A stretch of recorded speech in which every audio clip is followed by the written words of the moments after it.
Well, friends, we had a pretty interesting day across the area. We started out very chilly with near record lows, but this afternoon, all bright sunshine and dry air allowed us to get into the mid 70s for highs, so quite wild swing in temperature. Let's take a look outside right now at Indigo Sky Casino and Resort down in Seneca, Missouri. You can see the planet Venus there setting in the western sky right now. Allergies have been high too, and they've been a problem for a while. 10.8 today, 11.3 tomorrow. Most of that is ash and alder pollen. Hopefully we can get some rain to get some of that out of the way. Right now we're looking at the almanac of 75 degrees was this afternoon's high. 34 was where we started out, which was only 4 degrees away from the record back in 1953. And unfortunately we are starting to fall behind again on the rainfall, and that's something you don't want to see in the springtime. Radar is clear right now, just some ground clutter across the area. There were a few showers earlier west of Oklahoma City.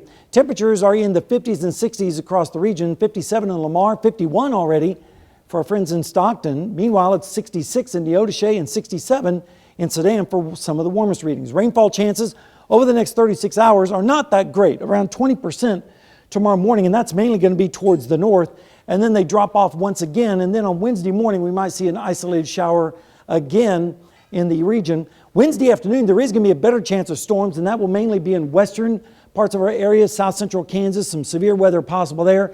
It's expected to form into a squall line, which will brush the northern sides of our viewing area as we go into early Thursday morning, and maybe redevelopment on Thursday afternoon. Just like what we went through on Saturday, we could be looking for a repeat scenario where we have severe weather developing right along the Missouri-Kansas border and then racing off towards the east. Rainfall amounts are expected to be around an inch in some isolated spots where they most need it, which is southeastern Kansas. So this is a little bit of good news for those folks. Let's take a look at the lows for tonight.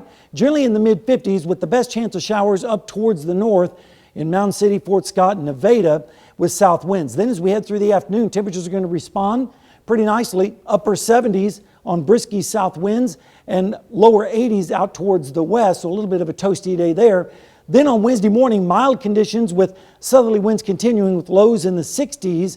And then as we go through Wednesday afternoon, we'll see partly mostly cloudy skies with temperatures in the mid 70s on very strong south winds ahead of the next storm system, which will start to move in on Thursday. And you can see the cold front sweeping through by Thursday morning. If this front slows down even more of our area is going to be under the risk of severe weather on Thursday afternoon. So we'll have to watch that pretty closely.